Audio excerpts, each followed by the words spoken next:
With the release of 3.2, 4.2, and or 4.0, MFDs have had a major overhaul. We have a new power management system, the ability to cast MFDs to our HUD, the long-awaited weapon groupings, new keybinds, the list just goes on and on.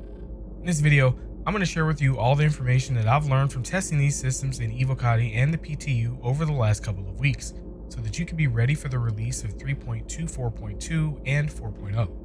I will also give you tips on recommended keybinds to take full advantage of these MFDs. Timestamps are available below. I will be doing a CitizenCon watch party. You guys are all welcome to join. There's also a monthly channel giveaway going on and possibly more during CitizenCon. Without further ado, let's get to it.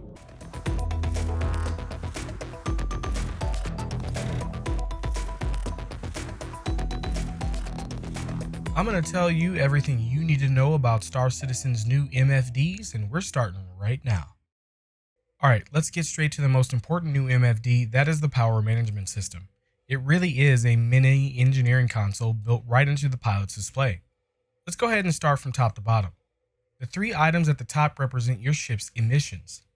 I will try to keep this quick and simple. From left to right, we have IR, EM, and cross-section. IR, or infrared, is essentially your ship's overall temperature.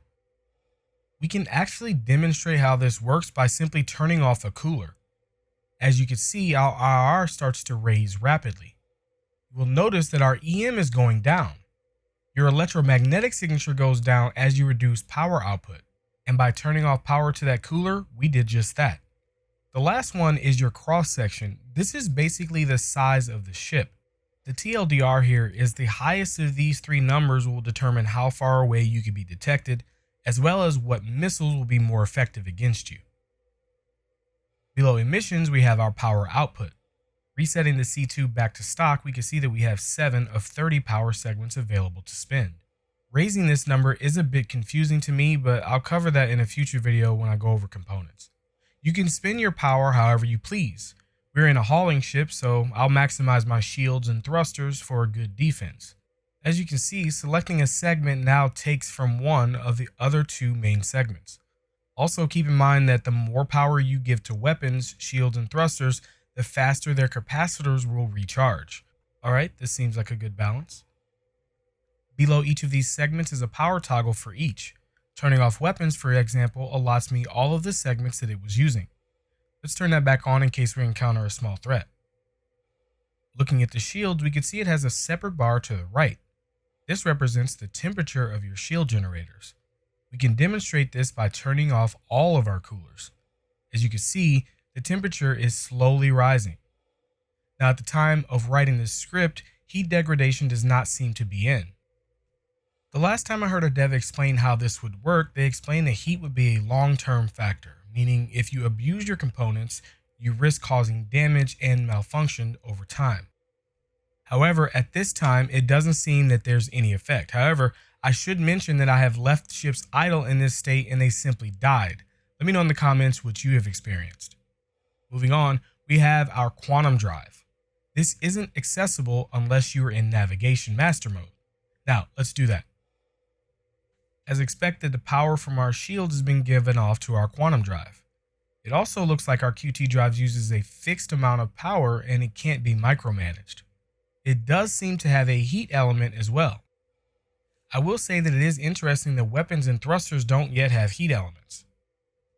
Back to the quantum drive, if we power it off, we get the allotted power and our drive becomes inactive. Continuing on, we have radar. If you turn this off, you'll be unable to target.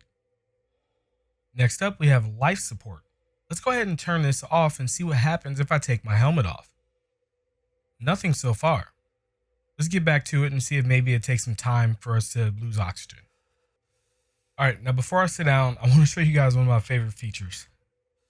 I do need to warn you at the time of recording this, controlling another player's MFD creates a pretty gnarly bug, so I wouldn't do this if you're in a high threat situation. And finally, we have our coolers, but I think you guys know how those work. Now, you may have noticed an annoying sound in the background. Just to the right, we can see that our annunciator panel isn't happy. It's showing us that our shields and cooling are not at recommended levels. Let's take what we've learned and try to fix it.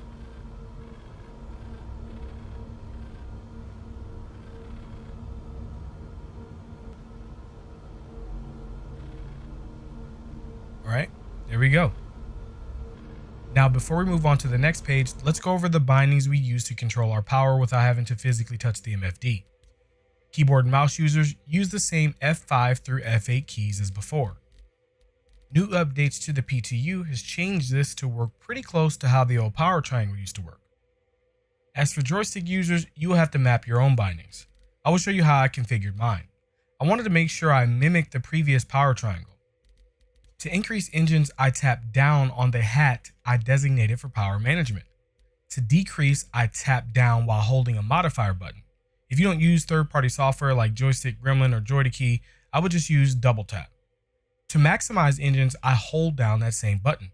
And to bring it down to a minimum, I hold down while also holding the modifier. And of course, I do the same for shields, but using the right button on the hat, and weapons using the left button. Finally, pressing in on the hat resets the power back to stock. That's it. Now, let's see it in action.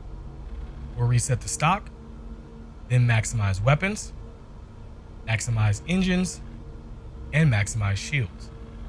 Alright, so let's give a little bit more power to weapons. Okay, alright, I like this. Now, that was the most complicated and nuanced screen, so let's move on to some of the others. Our next page is weapon configuration. Currently, this is only for weapon groupings. The way that this works is simple. Each ship has 4 weapon groupings, and by ticking the boxes to the right, we assign what weapons will fire in that grouping. This ship is a little too simple. Let's hop into an Avenger Titan. Alright, as we can see here, we have 3 weapon groupings stock. The first one is all weapons.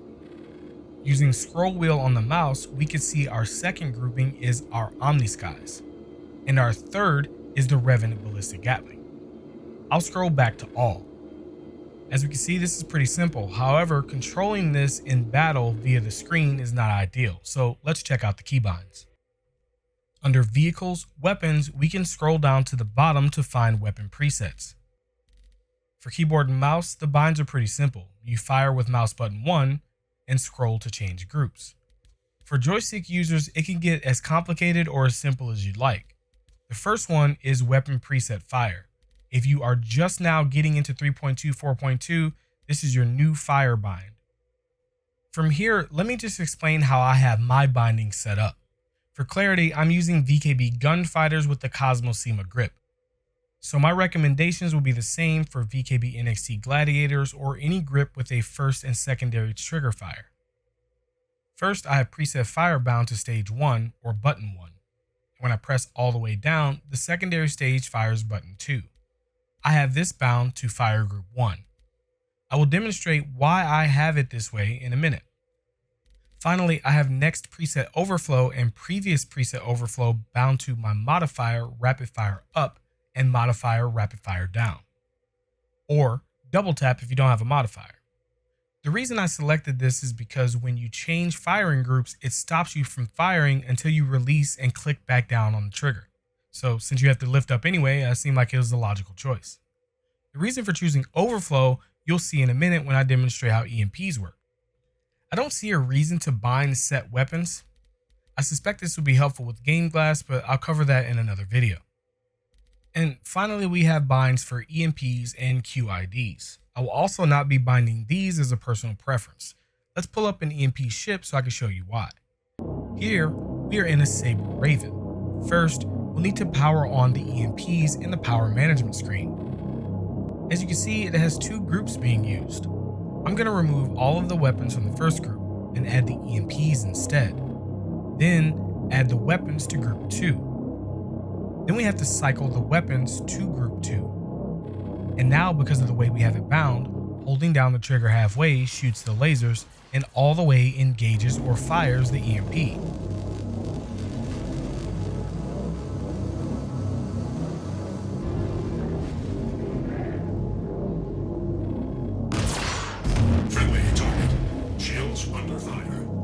Another way you could do this would be to remove all weapons from every group except your lasers from the first. Now, cycle groups. As you can see, cycling past the final group, in this case there's only one, you can cycle to EMP mode. Now you can fire to engage, go back to weapons to continue firing until it's ready, and then cycle back to fire the EMP. I think I prefer this second option because I hate it when I engage the MP early because I press too hard. Let's get back into the Titan to show how conventional ships work. First, if you're in the default group, you are going to be firing all your weapons. Now, every ship that I've seen thus far has had all weapons in Group 1, and Groups 2 and 3 are either ballistics and energy or repeaters and cannons. So if you want to use a mixed loadout, you simply cycle to the group of weapons that you want to fire when holding down halfway, and when you're ready to fire them all, just press it all the way down. I think mixed loadouts may become something that'll be a lot more useful when we get physicalized armor, and that's not too far down the road. Alright, so the next screen is shields, and it's pretty simple. You can watch your shields go up and down. And for ships with size 3 or higher generators, you can check and see how much power you're sending to each facing. You can also click to add or subtract more power to the fore, starboard, aft, and port facings. The upper left shows how much of the shield's power is currently distributed, and this button resets it back to 100% for each facing. These binds are still the same as previous patches, so for the sake of time, we'll just move on. Now, this next screen is very similar to the last, but has a lot more information. First, we can check to see what gimbal mode we're in. Next, we can view our selected weapon group. Of course, our shields work the same way here, but without the controls. Down here, we have the amount of shots that we can take before our capacitor has to recharge. And finally, if we click a weapon, we get a little bit more info about it. Its name, what hardpoint it's on, and what weapon group it's a part of. This weapon group is not the same as the ones from the other screen. I think this is what CIG has specified it to be. We can see this if we hop into the F8C. If you know why this info is important, let me know. Otherwise, I'd like to see this maybe have groups 1 through 4 and highlight the numbers that correspond to what group this weapon is in. Now, if you want to back out here, you could just click outside of the weapon info. While in combat, you can get information about what parts of your ship are taking damage, as well as the parts that are critically damaged. Currently, I can damage components, but it doesn't show here. However, the power management screen shows that this cooler is not getting power, despite being powered on. I would also like for it to show more information about other systems when you hover over or select components. Alright, the next screen we have is pretty important, target status. Here, you've got lots of info about who you have selected, their emissions, target name, velocity, and faction. We can also see individual thrusters and components that may be damaged. Furthermore, if you have sub-target bound, you can actually see what you have sub-targeted. Taking a look at the Suspiria Talon, it looks like we can see the state of its components. Our next screen is for scanning. This is also pretty simple, but it can potentially show a lot of information depending on your target. First, we'll select the target. Once selected, we can change operator modes until we get to either SCM scanning or nav scanning modes. Now, just press Activate Scan. That's mouse button 1 or whatever you have bound to on your joysticks. Once it stops making noise, you're done. Now, let's see what it's found. On the Info tab, we have its signature. Notice only EM and IR are visible right now, but if you hover over it, the line will scroll over to show you what the cross-section value is. But it looks like this is bugged at the moment as the CS and EM are swapped for me. And here we have its mass as well as its selected master mode. In the parts tab, we have the names of its components and weapons. I'll show you these, but there's no need for me to name them all. And finally, we have a cargo tab that will show you what's in its hold. Of course, since we're an Arena Commander and this is my ship, it's going to be empty. Before we get into our last two pages, let's set up some binds so that we can cycle pages with keyboard and mouse or joysticks. Back in Advanced Controls, under Vehicles Multifunction Displays, we can see that left Alt Q and E will cycle pages of the selected MFD. As far as joysticks, since my enhanced binds use Joystick Gremlin, I have a hat that I didn't have any modifier binds on. If you don't use third-party software for a modifier, then I'm not sure dedicating a hat for this is worth it. There are more important binds. Regardless, here's how I have mine set up. Cycle page forward and backwards are short press, with right being forward and left being backwards. The next segment is for MFD movement. This selects what MFD is focused. I bound all of these to hold in the specified direction. An alternative way to do this is instead of binding the direction, you just bind MFDs 1 through 4. Now, obviously, if you have a 5th MFD, then you wouldn't be able to access that, but maybe you don't need it anyway. I don't know. I'll need to test it on a wide variety of ships. And lastly, the reason I came here first, I bound select left and right cast to double tap in the specified direction. Now, below we have other binds for selecting specific MFDs and selecting exactly what page you'd like to go to. Eagle-eyed viewers might see 2 pages here, IFCS and diagnostics. If you bind these to buttons, when you click them, they will take you to blank pages. So I think that these will become available when engineering comes online, and I guess maybe control surfaces? Let me know what you think in the comments below. Okay, let's head up to the PU and try to cycle our casted MFDs. This feature seems to be broken in Arena Commander. By default on this Titan, I have self status casted to the left one. To select the right one, simply press the bind for select right MFD cast and then cycle until the desired MFD appears. Personally, I prefer target status on the right and self status on the left, so this is perfect. And at this time, I'm unsure what the blank pages are for. The configuration tab is another great quality of life improvement. We have 2 tabs, General and Gunner. First, on the General tab, we have Display MFD Casts. This is pretty simple. You can also cycle coupled and decoupled. Turn off and on auto gravity compensation and auto enable precision mode. I'm not sure what that last one does, but this is precision mode if I recall correctly, but I've never seen it turn on by itself. We have toggles for G-Safe. This helps reduce the possibility of blacking out at the cost of some performance. Boost disables G-Safe, and Space Break enables Boost. These do what they say, and I think everyone should have these turned on. Cruise mode is one that I would rather activate with a button press, but the option is here if you want. ESP is Enhanced Stick Precision. If you don't toggle this on and off often, this could be something that you want to remove from your joystick binds and just enable it here. Proximity Assist. I'd leave this alone unless you know what you're doing. And finally, in the General tab, we have Extended Info. From what I can tell, this gives you your speed and G-force values directly on the HUD. Finally, we have the Gunner tab.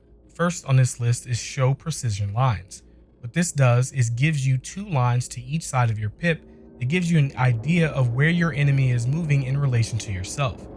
You should turn this on. This information can be valuable in a fight. I can spend a lot of time talking about lead and lag pips, but it would be outside of the scope of this video. Basically, I think each pip is better in certain scenarios. I like lead pip for when my target is small, fast, far away, or any combination of the 3. I don't have to keep track of the ship, I just have to keep track of the pip. And I like to use the lag pip for when I want to be precise. Say I'm fighting a large target and want to make sure I'm hitting the same part of the hull or specific thruster. Or maybe I'm in a knife fight and I want to make sure I'm targeting the nose for a quicker TTK. Anyway, for this reason, I prefer to have this bound to a button on my sticks so that I do not have to swap it here. Fade pips should be off if you want to remove clutter, or on if you want to constantly see your pips. I prefer to have it off. Use single pips is for when you have a loadout with weapons of a different projectile speed. What this does is it merges them into one. I do not recommend this because what that does is it puts a new pip in the middle of where the first 2 pips were. This means you may find yourself off target at times. The greater the difference in your projectile speed, the more drastic this effect will be. Larger pip UI does just what it says. And finally, with your stagger fire enabled, your weapons will alternate firing. This isn't very noticeable when you're using repeaters, but it is for cannons. Personally, I prefer using this when I use cannons, and I rather like being able to cycle this on the fly. Finally, our last MFD page, communications. Communications is simple. If you're in the PU and at a landing zone, you will see your local ATC at the top of this list.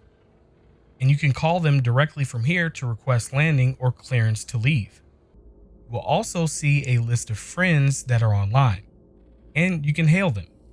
It will send them a call. Fun fact, if you hail someone from Arena Commander, they'll receive the call even if they're in the PU. But you won't be able to hear them, nor they you. It would be nice to hit up a friend and tell them, hey, come join me in Arena Commander, and have them tell you to go touch space grass and stop playing the video game inside the video game. Hey, if you made it this far in the video, you're invited to join my annual CitizenCon watch party. I'll be live on both Twitch and YouTube co-streaming the event. I like to be respectful of the broadcast and not talk over it. I just react, maybe type in chat, and discuss in between panels. And of course, there will be lots of exclusive giveaways that day. This month's ship giveaway, however, is the Anvil Terrapin with Purple Haze skin, LTI, and game package. There are 10 ways to enter, each giving you more points and a greater chance to win. To enter, visit subliminal.gg/giveaway. Pro tip, the redeemed Twitch channel points can be done once per live stream. If you enjoy this channel, there are so many ways to support it, ranging from free options like Prime gaming subscriptions, sending out for UEC in the verse, sub club subscriptions, to more generous forms of support. Head over to subliminal.gg to learn how. Your support in all forms makes this channel possible. Even your viewership, liking, and subscribing goes a long way.